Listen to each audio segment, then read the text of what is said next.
on the best damn pod in the land. Welcome in. We are getting ready for the big Oregon game. So, Dan, all week, every day, you text me, is it Saturday yet? Dan, Saturday. Saturday, baby. Yep, it's here. It's Game pretty early day. out on the West Coast, though. It's pretty early out on the West Coast, probably. What is it, like 7 a.m., 7:15 a.m.? We're running a little behind today, but Yeah, we're here. I have a feeling that the whole left coast is awake right now, at least in that region. Yeah, I would imagine so. Mm. So, Dan, how are you feeling coming into today? I know all week everybody on X and on various channels have had different opinions, and I think I don't know. There's been people talking about 2021 a lot, and context is important. Different defensive coordinator. CJ Stroud was making his second start. He played great, but we couldn't stop a simple pitch to the left. So, how are you feeling coming into tonight? I have become increasingly more confident as each day goes by. And to be clear, everyone who's bringing up 2021 lives in Eugene, Oregon. Mm. All right, it's as if Yeah. they don't recognize the right side of the all-time record against us, which is a 9. They only want to look at that 1. So I've seen so many posts about CJ Varnell is still running. Well, you know who else is still running? Zeke Elliott in the national championship game. So That's true. let's just stop being silly. That's absolute nonsense. It's not even the same world, let alone the same defense as to what, was going on there. Completely different scenario. So, but, to be fair, we probably owe Oregon and Mario Cristobal a debt of gratitude. Yeah, fair. Because that exposed what was wrong. They got it fixed for a minute until we played the Cheaters up north, and then, Ryan went in and made the move that he needed to make. Yeah. I was trying to think, has anybody on it? Well, Chip Kelly. Chip Kelly's been a coach against Dan Lanning, correct? UCLA. They've played once. Okay. They played once in Lanning's 2 years. They did not play both seasons. Okay. All right. Well, man, I'm always Mr. Brightside, joke. There's a joke in there. There's a joke in there. I couldn't help myself. Just to clarify, we established last time that song name came up, but it is about cheating, right? So it's appropriate. Yeah. Okay. Yeah, it is appropriate. So I don't know, man. I feel pretty confident in saying that we're gonna see a I don't know what you want to say, different level of play from both teams. And I think that they're going to come out, and I actually think it's going to be a really good game. I think it's going to be a close game. So get your popcorn, settle in on the couch.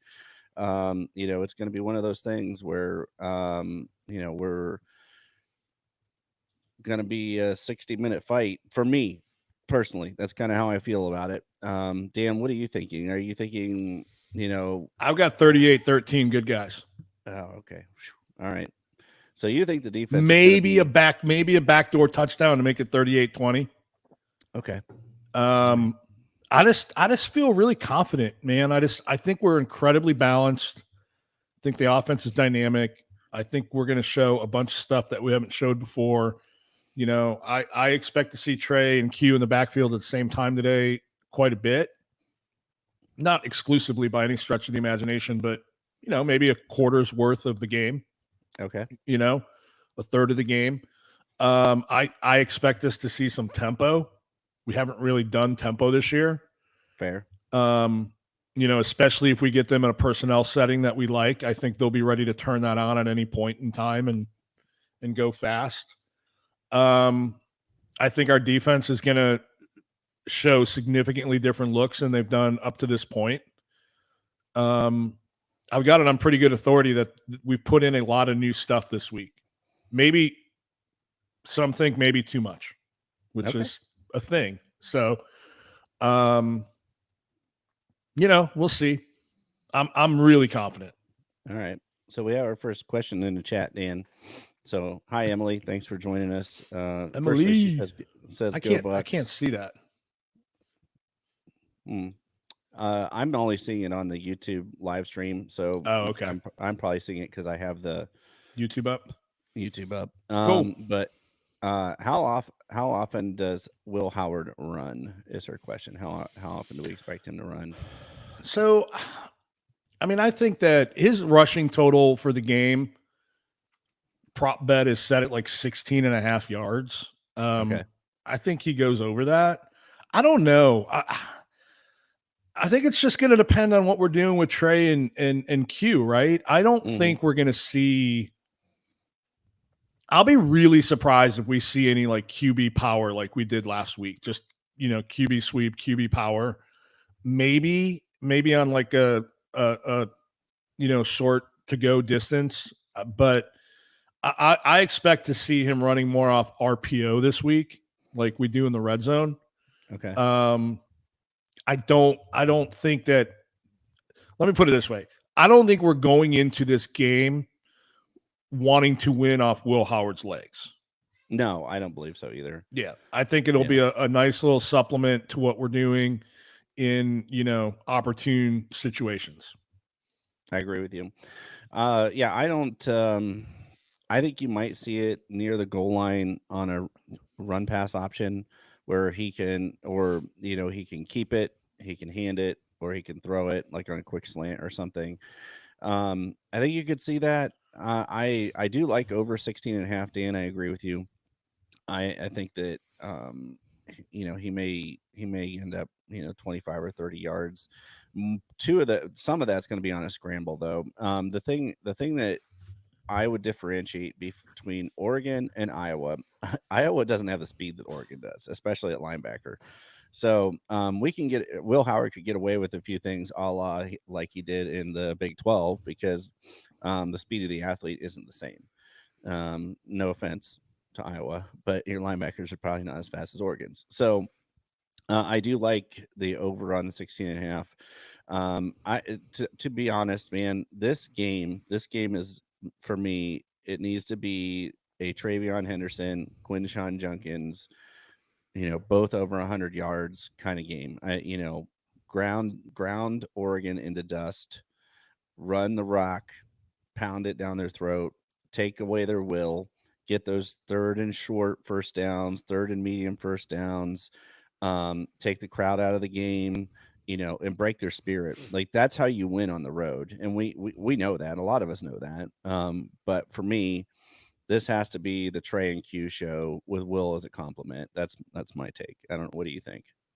Yeah, no, I definitely think we're going to run them now. I don't know if you saw the Twitter world kind of lost their mind last night on the Ohio State side about the rumors of Q. Now, I had heard that his hand looked pretty bad, and then within 5 minutes of hearing that, it showed up on Twitter, not because of me, and everybody started talking about it.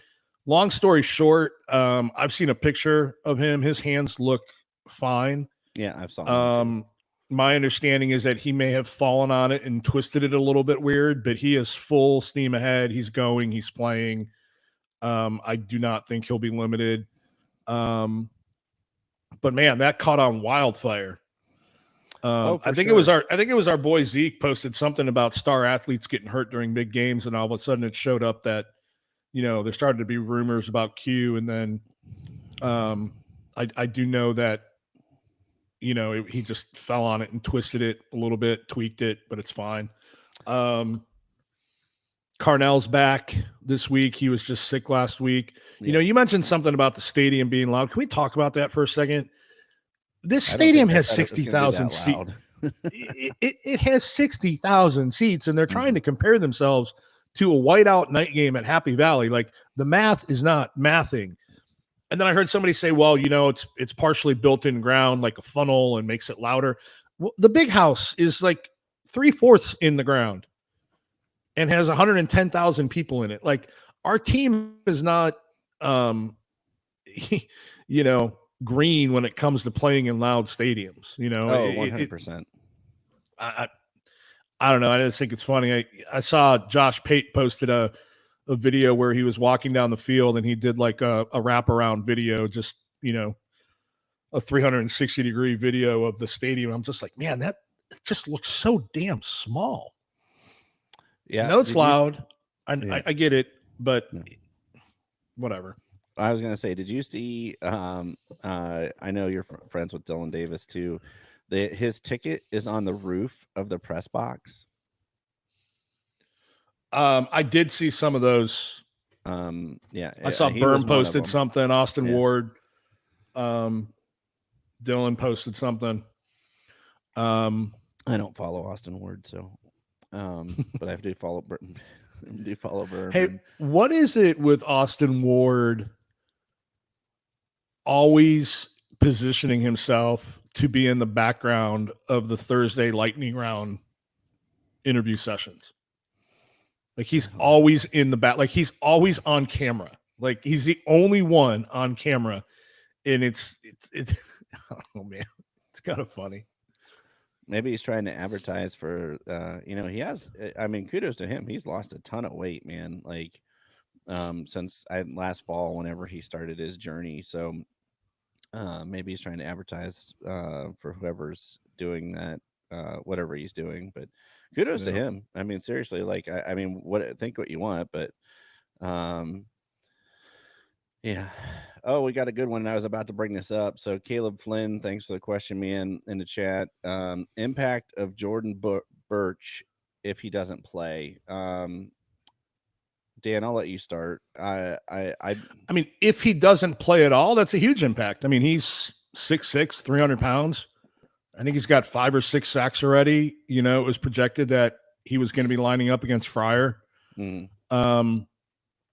Fryer does tend to perform a little bit better against, the power guys as opposed to fast, twitchy guys. And I think Birch is more of the, 6'6", 300, he's more of a power guy.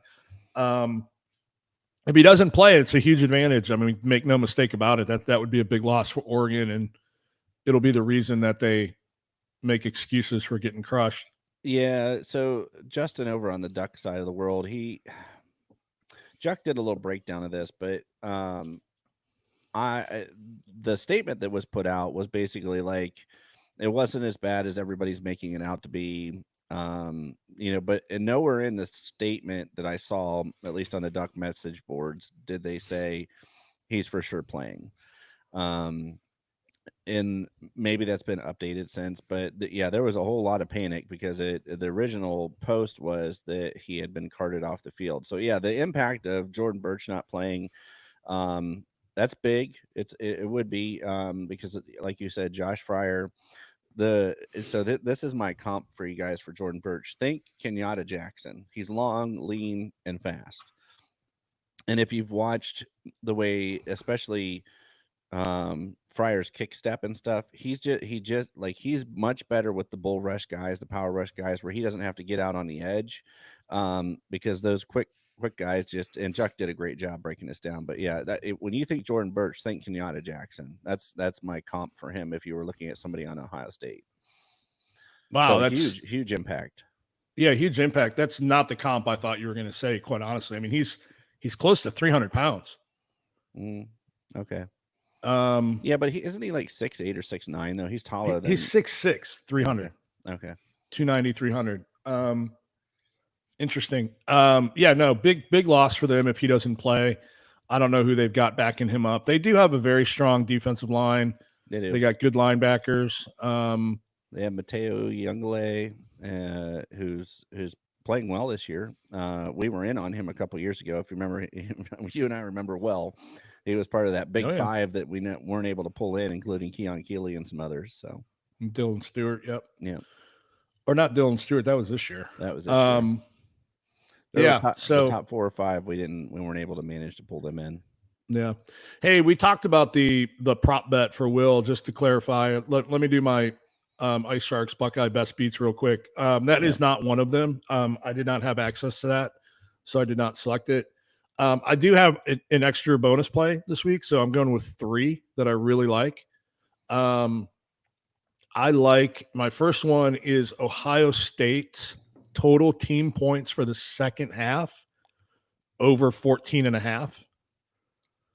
So that's just Ohio State scoring more than 14.5 points in the second half. Okay. Total team touchdowns over 3.5. It was at 3.5 again this week. Okay. For Ohio State. And then I've got our team total for the game over 28.5. So 3 plays this week. Went 1-1 last week, 7-3 on the season.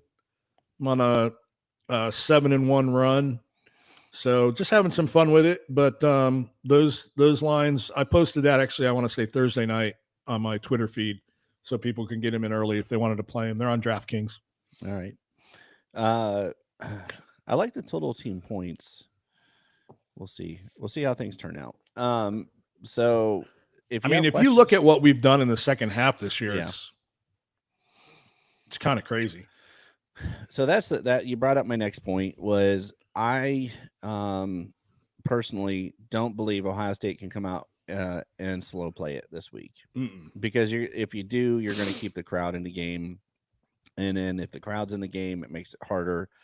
And then Oregon's not Marshall, they're not Iowa, they're not Michigan State, period. Like we have our hands full.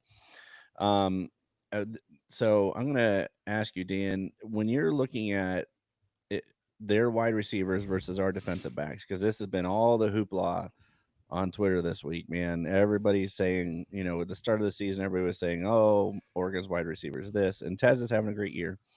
But where are you at on this? I personally, I don't think we're going to see much of 3 linebackers. I think we're going to see a whole lot of Jordan Hancock.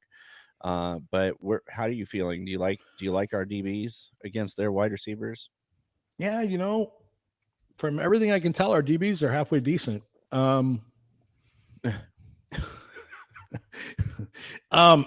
Listen, I really, really like the matchup. Juck did a really nice job. I've lost track of what day it was. I haven't been able to catch all his shows this week since I started my new gig on Wednesday, but he did a really nice breakdown. Their receivers, JJ and Emeka have more catches, more yards, and more touchdowns than their top 3 guys combined. Dylan Gabriel likes his tight ends. That's true. I think he's got one guy close to 300 yards and one guy close to 200 yards. Yeah, from the tight end position. So, their receivers have underperformed from a production standpoint, but make no mistake about it, they are uber talented. Oh, yes. And everything we've said about us being vanilla and all that other kind of stuff, I'm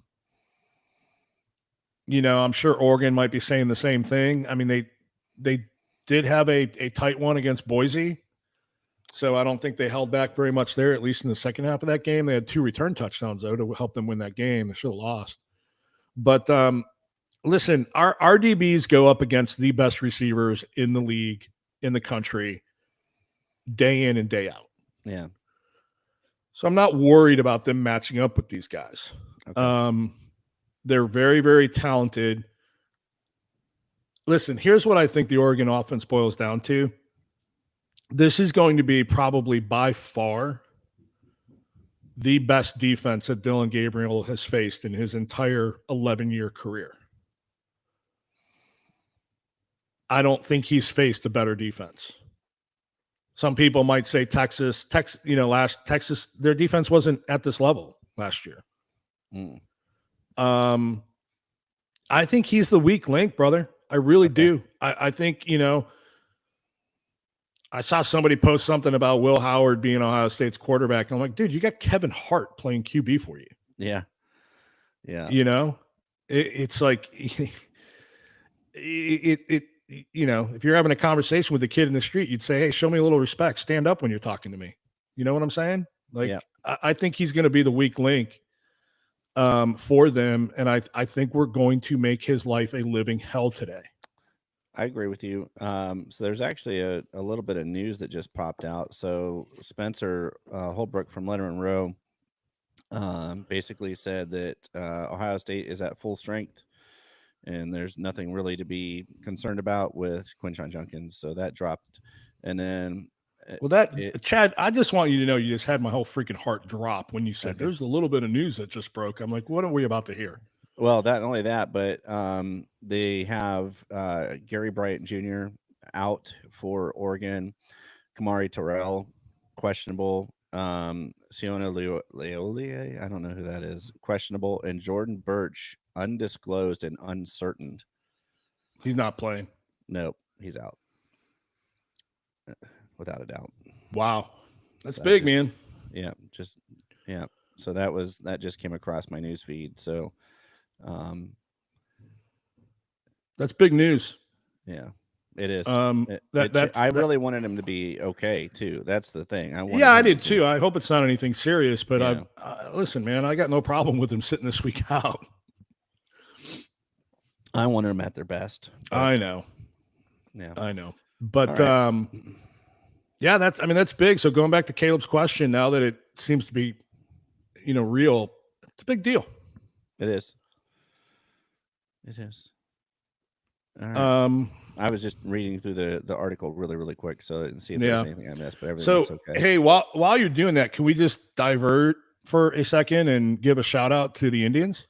Oh, sure. 1,000,000%, man. Scrapping, fighting, what a game for David Fry. The guy goes yard to put us up 4-3. Right. And then he comes back and does a sacrifice bunt to give us that insurance run that we needed. Yeah. I'm not thrilled with how Clase's being used. I mean, the guy had one multiple inning appearance all season. His second one was in game 2 where he gave up a 3-run dinger. And then yesterday, he was that last inning wasn't easy peasy. No, he had room to work though with that extra run. So the whole time I was watching and I was like, don't worry about the run on first. Just get the guys at the plate, and it worked out in our advantage. The funny thing about David Fry is he was like a throw-in for the Mayhaw trade a couple years ago. Like he was an afterthought. He was the player to be named later, literally. So well, we know his name.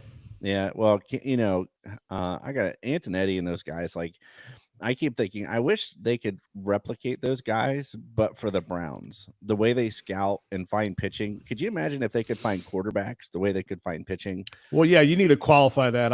I think, if we're going to talk about the Browns for a second, I personally think that Andrew Berry's done a really good job of building that roster. He's done a good job, yeah. I think it's one of the best rosters in the league. The offensive line depth has been questioned a little bit. I think we're missing Bill Callahan. But by all means, the quarterback position is it's a cursed position, man. Yeah. It's cursed. It's tough, man. It's tough. All right. So Dean, looking into tonight's game, I want to ask you, and this is just one of those things. Do you ever just have a feeling about something? I just have this feeling that like tonight, the whole world finds out who Carnell Tate is. You talking about something that doesn't require a doctor's visit? Yes. I just feel like Carnell Tate shows up tonight and just goes off because they're going to be so fixated on Jeremiah Smith. And we saw this last week with Emeka Egbuka where, they were, Jeremiah makes a couple great catches and there's a lot of attention on him. What do you think? How are you feeling about that? My guy tonight, I'm watching, there's 2, Seth McLaughlin, Carnell Tate. Yeah. Carnell has been a very trendy, bold prediction pick this week in regards to catches, receptions, touchdowns. Mm-hmm. I mean, it makes sense, right? I mean, he was out last week. So, the most recent film that they watch, he's not even in the game. Yeah. Fresh legs. Focus on JJ and Mac. Yeah, I mean, the table's set for Carnell to play a huge role. And Listen, Carnell would be a number one on almost every team in the country. You don't. I mean, I'm I telling you mean, right he's now, he's Michigan would, JJ Light. yeah, Michigan would stand on their head and do a dance naked if they could get Carnell Tate on their wide receiver core. Don't you think? Like, I mean, goodness gracious, like that. Yeah. Yeah, he would start Well, anywhere and everywhere. Michigan could have our receiving core, but if they've got nobody to throw to them. Hey, man, Jack Tuttle is experienced. He's seen it all. He's 29 years old. Experience is a very polite way to refer to somebody nearing retirement age. Yeah, fair enough. Hey, can we talk a little bit about Dylan Gabriel and his, if you look at his breakdown, he is left-handed by every definition of the word, right? Yeah. I mean, if I'm going to break down what he's done on the right-hand third of the field, and this is at all levels. He's 1 for 1 behind the line of scrimmage, 3 for 5, 0 to 10, 4 for 6, 10 to 20, and he hasn't even gone deep over 20 yards down the right side of the field. So he has attempted 12 passes to the right third of the field, as opposed to he's the middle third. He is 32 for 33 behind the line of scrimmage in the middle of the field for 194 yards. He's 12 for 12 behind the line of scrimmage to the left side of the field. So he is 44 for 45. He's got 44 completions. Well, 45 technically if you throw in the other side, but he's got 45 completions behind the line of scrimmage. I mean, tackling is going to be critically important. He's 52 for 59 in the middle of the field from 0 to 10 yards.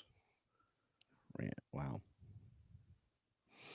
Yeah, I mean, he is left-handed. I mean, it's going to be interesting to see how we attack. I mean, I wouldn't be surprised if we don't bring a lot of pressure to his throwing side. We're going to see passes back down. It'll be interesting to see if we slide Tyleek over. Yeah, go ahead. Finish your thought, but I you led right into my next question, so go ahead. Yeah, so it I wouldn't be surprised if we don't see Tyleek slide over to the right side of the formation, defensive formation, so that he can get his hands up in the passing into Gabriel's passing lanes to the left. Yeah, to his left. I was teeing this up. I was just waiting for you to bring up the left-handed quarterback thing because you called out that Aaron Nolan would be running the scout team offense this week on Tuesday's show, and sure enough, the news breaks during interviews that Aaron Nolan is running the scout team on to give a look at a left-handed quarterback. And then 2, what JT Tuimoloau are we going to get tonight? Because we're going to get the Penn State JT. We're going to get the Penn State JT. Because if you get that JT, the game record JT on the left hand, on the strong side, man, I like our chances because that he's long. So do you think they're going to flop JT to Gabriel's strong side? Maybe not. I mean, Jack and JT pretty much stay left and right. They're not flopping to the formation. Right. I think that JT can get his hands up against their left tackle, even if he can't get to the quarterback. And then he does well sinking into coverage, especially on those screens. We've seen it at Penn State multiple times. I mean, he's got Gabriel's got one attempt to that side of the field. Yeah. Okay. Well, I mean, it's going to be really interesting to see the chess game that goes on with personnel groupings and alignments and stuff like that. Considering what these analytics, what the data says. Yeah. I guess my I guess where I was going with that in my head was that JT does such a good job at um, dropping in coverage, and he's a I don't know. I was remembering Penn State JT. And so Yeah. I was thinking, could they implement that kind of thing? Because in that Penn State game, they did flip sides with Sawyer and JT quite a bit. Um, and I love Jack, but I don't know Dude, how. Jack's got the highest pressure rate and most number of pressures in the country. No. I meant like, can he sink into coverage? Because we tried that. We tried that and putting him at the Jack position. So Yeah. you know what I mean? I don't, Like, it's going to be interesting. I mean, their quick game is, I mean, I'm just looking at these numbers more. He's got 26, 37. He's only got 43 attempts over 20 yards on the season.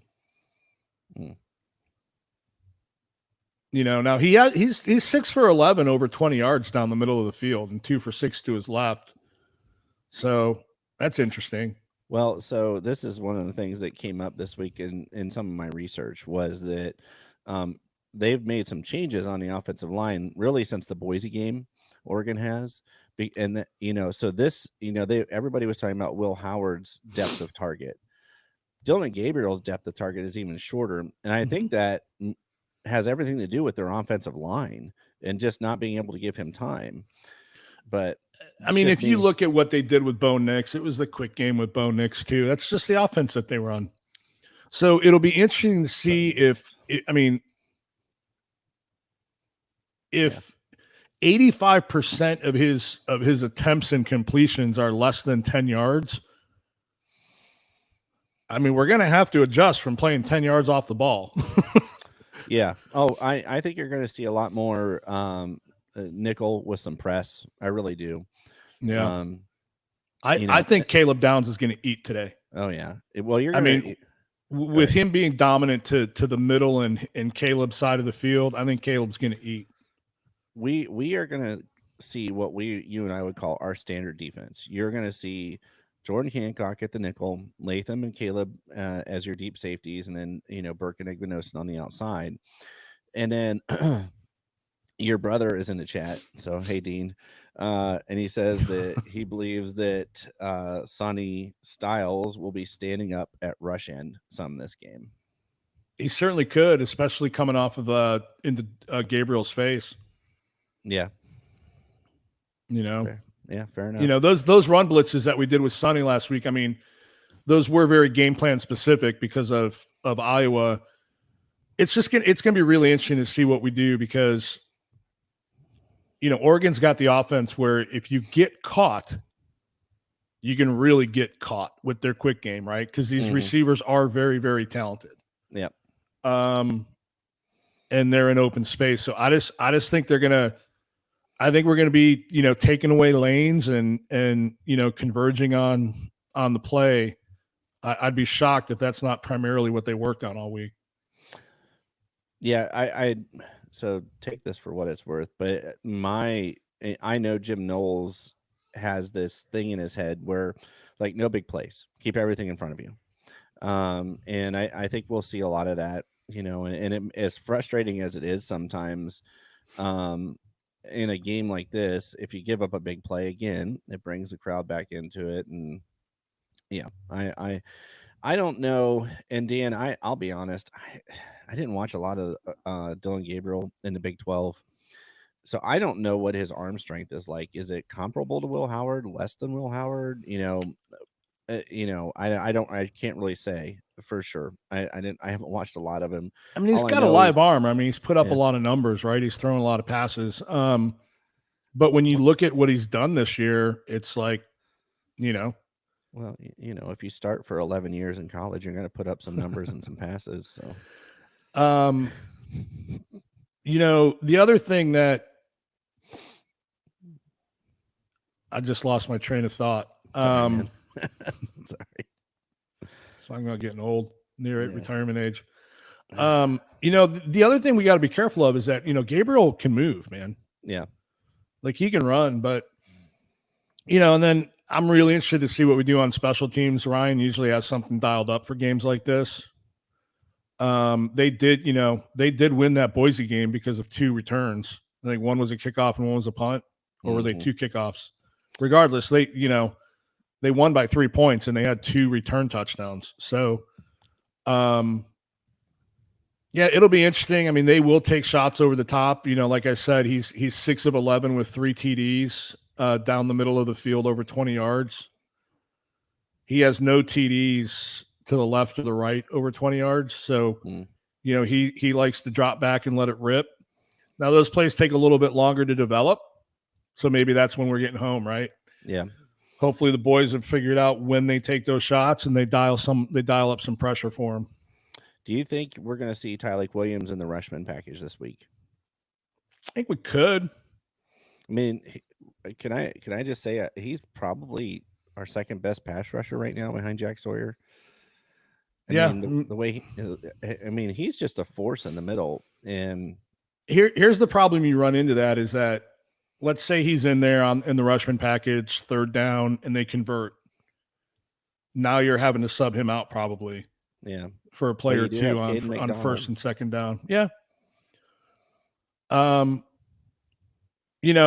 my brother's point, I wouldn't be surprised if we see Sonny on the line for a Rushman package, or, Knowles is going to dial some stuff up. Yeah. Like I said, I've heard that we've put in a lot of new stuff this week, like a lot. Well, I'll be interested to see what comes of it. I think that your confidence in the defense is so all week I have them giving up 21 and you said 13. So I don't know. I had this kind of in my head 31-21 kind of thing with us, getting a late field goal to kind of ice it. So I don't know. I mean, let's last year they didn't give up more than 17 points in a game until we played the Cheaters. Yeah. In which case we gave up 30, and one was a gifted touchdown from Kyle, and the other one should have been an interception in the end zone by Denzel. Yeah. But regardless, we didn't give up more than 17 points the entire season. Right. So I don't know, man. And then I don't see us pulling the starters out no matter what the score is in the 4th quarter. Fair. Yeah, you wouldn't want to let him get back in it accidentally somehow.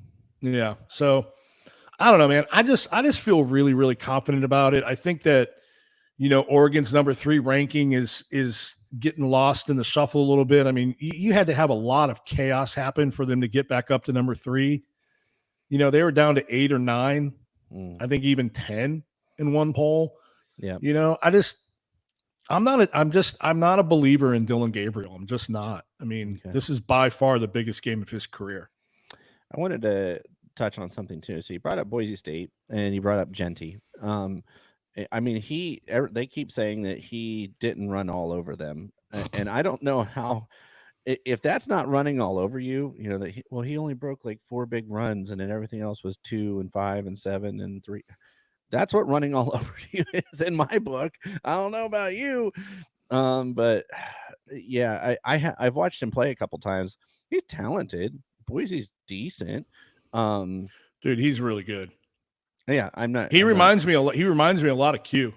Yeah, that's he's very physical. He's violent. He's not afraid to engage in contact. Yeah, and he's got breakaway speed. He's probably got better breakaway speed than Q.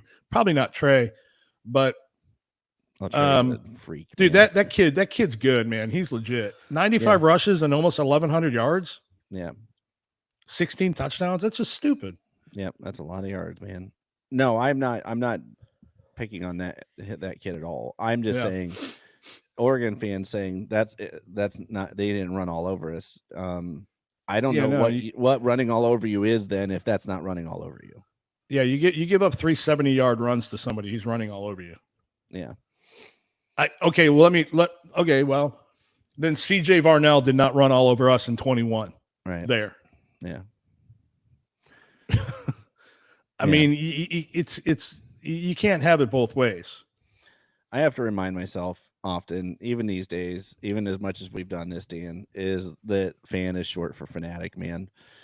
So people are going to, people are going to dig their heels in on their opinions about their team, their players, their whatevers.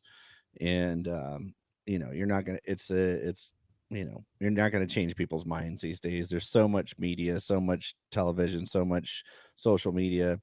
Everybody's got their, they're going to dig their heels in because they don't want to, admit they're wrong. So I thought you were going to say fan is short for fancy and reference that political ad that went out the other day. I didn't see it, so I sent it to you. You laughed at it. Oh yes, I did. Yes. Yeah. Oh, okay. my God. Yeah. Inside joke, guys. Sorry. So Dan, my last thing for today that I had like kind of knocking around in my mind, and I wanted to ask you about it. So we heard all off season about Seth, and we love Seth. Seth, this is not meant to be mean. I'm just asking a question. He had the yips in that big game against or in the playoffs last year, excuse me, in the playoffs, not with us. Do they pop up today, Dan, do you think? Or was that just more Jaden Milroe, freshman, cadence issues? What do you think? I'm not worried about it. Okay. I'm convinced that was almost entirely a Milrose issue. Okay. I do have some breaking news. Okay. It is confirmed we will be in the cocaine whites with the silver helmet. Yes. Tell you what, man, the social media team, they did a bang up. They're doing a bang up job this whole year. Yeah. But they had some fun with that this week. I thought we were going to get white helmets because they had the one graphic where the helmet was getting, frozen over in ice. Yeah. Because these are technically called the icy whites, I think is what Nike named them. The fan base has affectionately renamed them the cocaine whites. Because they look like a fine powder. Mm. So they're going to be in all black. We're going to be in all white. Speaking of colors, I cannot wait to see how much red is in the stands. I'm interested in that. So can I drop a little funny tidbit on you? On me? Yeah. About me or on me? No, in general. So Okay. you brought up the cocaine whites. The last time Ohio State wore the cocaine whites, I know what you're going to say. they rolled Michigan State 52-10 in 2020. You mean 2019? No, it was 2020. 2020 was COVID, brother. Yeah, I know. We played 6 games. It was December 5th, 2020, 52-12. I have the graphic. Oh, okay. I thought the last time we wore the whites was against Michigan, so that's why I was pushing back on you. Yeah. I thought we wore what I remember was when Dwayne Haskins wore. I think that was a modification though. Didn't we have black numbers on those whites? We might have. Yeah, we were in all white that game when Dwayne came off the bench and helped win the game. Yeah. But all right. Yeah. So many subplots. Hey, I know we mentioned the Indians, but I couldn't help but chuckle, man. Like, so games originally at 3, Yankees win. They're no longer playing, so they flex them into the 8:00 spot. And then ESPN comes out with a notification that due to inclement weather, that due to inclement weather, they're going to move the game up to 1:00. I'm like, yeah, inclement weather. That's the power of Ohio State football right there. Well, they the chat's sorry, man, the chat's going a little crazy. So Doug Shepard fired in about our discussion around Genty and Verdell or whatever, and he said that he ran all over Kerry Combs at defense. And then Dev's here, so he said he just got back from game day live in person, and it's high energy in Eugene. So nice. And then your brother said Chad 1, Dan 0 on the cocaine whites. So. Yeah, you did. You were right. Hey, we established at the onset of this thing that I'm not always right, but I'm never wrong. Yeah. Yeah, I have. Well, every once in a while, I have a funny thing that sticks in my brain. Uh, so the if you guys have questions, drop them in the chat. Dan, you brought up something really interesting, and I wanted to touch on it. Now, this is not about the game, but we have a live audience. So, are you as frustrated with Jerry Emig as I am and as Chuck is for these player awards? Because I just saw a graphic that the cheaters up north are now back in the running for Joe Moore Award again this year. Like, what are we doing?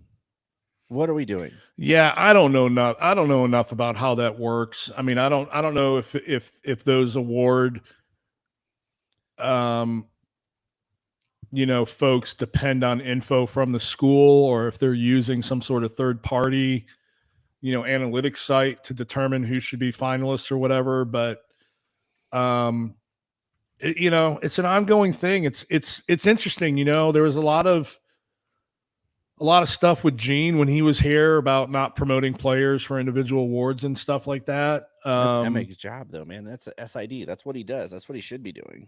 Yeah. So, I mean, you know what? We've given a lot of flowers to Bjork, and I'm going to go ahead and you know put it on him if he tell him to have Emig do it. Yeah, I mean, I'm not an Emig fan. I mean, he's fine. He just comes off as a prick. Yeah, I've only met him like in passing one time by the elevators, and I said hi, and he was like, so whatever. As far as that goes, I just think like if you look at the hype around Jeremiah Smith, I don't because listen, I lived in Akron and was in Akron during LeBron's junior and senior years at in high school, and I remember people saying, oh, he's the hype around him. And I'm not saying that Jeremiah Smith, the hype is on that level, but locally it certainly feels that way. So if you're not hyping this kid up and pumping him up and maybe get him to New York this year, or at least have him in the conversation for the Blitnikoff, I don't know what you're doing. So I'm a little frustrated with Jerry Emick right now in this it's a balancing act because you don't want it to become about all about one player, especially in a season like this. But I think JJ's getting his recognition. It can't help. I see a lot of non-Ohio State folks talking about him, so I think it's happening organically. Yeah, maybe they put together a push. Once the season ends and it's close to voting on that stuff. I know. I think I was trying to remember who it was. Gosh, I listen to so much stuff like you, so much content. I want to say I might have been listening to Berm, and he was basically saying that Jerry Emick should be doing something with Jeremiah Smith because when Ohio State went to East Lansing, all the other recruits on the opposite sideline, all they were doing was asking where Jeremiah Smith was. That's the kind of hype and kind of like recognition that kid has. So to me, if you're not, capitalizing on that, you're doing a disservice to the kid, you're doing a disservice to the university, and then ultimately college football with the awards. So, and you're recruiting.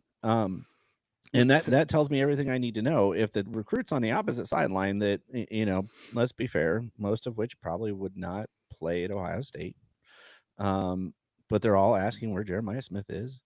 And I wouldn't be shocked for this home game in Oregon for people to be like, "Hey, oh, there's Jeremiah Smith." So there's they've got like 60 guys coming in this weekend, and a lot of 5 stars, a lot of their commits that we were in a battle for with them. So there's a lot at stake in this game. Do I think one game can change, a recruit's decision? Yeah, maybe. But even if it doesn't, it sure will be nice letting them know that, they're on the second team. Yeah. Yeah. Hey, speaking of Berm, I got to give Berm some props, man. That was yesterday morning, I think it was.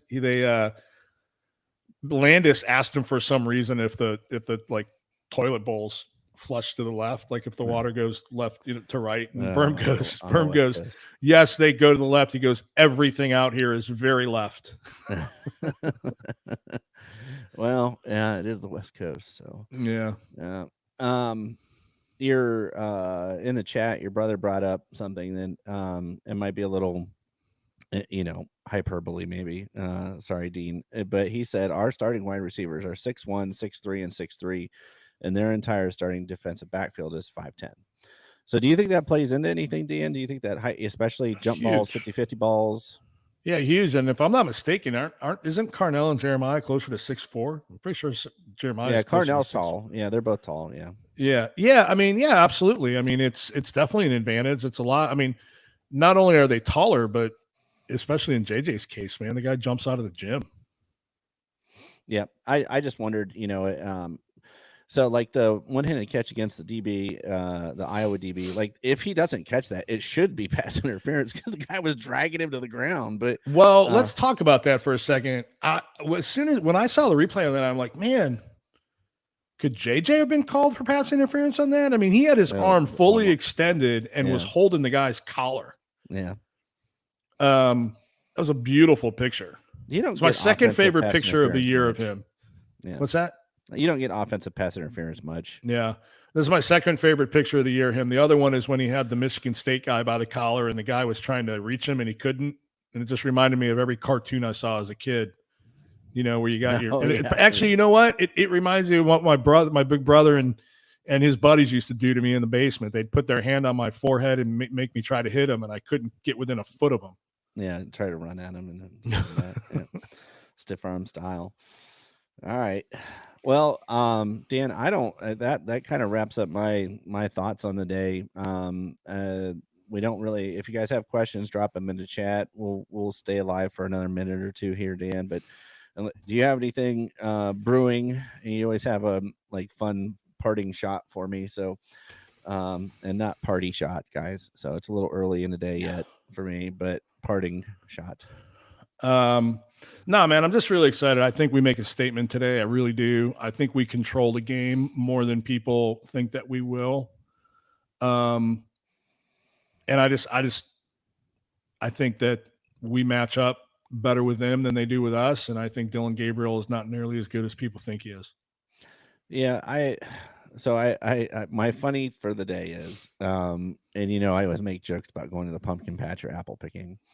So my wife says to me, "What time is the game?" And I said 7:30, but it'll probably kick off closer to 7:40. She goes, "Oh, good, we can do some stuff today." And I said, "Well, what did you have in mind?" And she gave me this list of things that she would like to do. And I said, "Well, you realize that the Indians right now, this was early in the week, I said they have a 4:00 game." And then it flexed because of the Yankees losing or winning, excuse me. The Royals losing, Yankees win. So then she comes back to me and she's like, "So the Indians are playing at the same time as Ohio State. What are you going to do?" And I said, "I'm just going to have a split screen." And she said, "Oh yeah, I forgot." Blah blah blah. And then she asked me yesterday. She goes, "Well, so what's the plan?" And I was like, "Well, the Tribe plays at 1, so there is no plan." Yeah. Yeah. And she's like, "Ah." So yeah, sports life, man, sports life. Yeah, I mean, I've been prepping Emily for this Saturday since the beginning of the season, and that was before the Indians were even in play. So now, ironically, there's like 2 or 3 other really good games going on at the same time as Ohio State, Oregon, but what channel my TV will be on. Yeah, I can't. So I may not even be able to do split screen. I may be too focused on the Buckeye game. I want the Tribe to win as bad as anybody else, but the Tribe's playing at 1 now. I know, but I was just saying, I may not have been able to do that. I would have had the Tribe on my phone and just glancing at it. Yeah, I put my kids to bed the other night for Game 4, and it was like the 7th inning, and I'm laying in the room as parents do. I'm laying in there. And my son just keeps talking and talking and talking. And I have it on my phone. I have YouTube TV on my phone. I'm like, just stop talking. Please just go to sleep so I can go watch this on the TV. So I ended up just laying in there and watching it until the game was over because I was like, at this point, but yeah, part of being a parent, All right, guys. Well, appreciate all your comments. Appreciate all your contributions. Thanks for keeping the chat busy. I'm thinking, Dan, you said 31-13. Is that what you said? I got 38-13. 38-13. I'm 31-21. Bucks roll. Come home a winner. You guys, gonna be a fun night. Take your Xanax, drink a beer, whatever works for you, uh, and get ready and settle in because it's gonna be a barn burner. And I'm excited for it. I don't know if I've been this excited for a game probably since the 2022 Team Up North game. I was excited last year, but in 2022, I really thought we were going to get retribution. So, you guys have a great Saturday. Appreciate you hanging with us. We'll see you on probably Tuesday. We're working through some things. So Dan is now the vice president of the International Space House Association or something. I don't know. It's not just making it up. But Dan has a new role, and we're excited for him. But we're figuring out how Dan and I can record together with lives and families and jobs and fun things that we do. Yeah. So, but you guys enjoy the weekend, enjoy your Saturday, and as always, Go Bucks. go Bucks.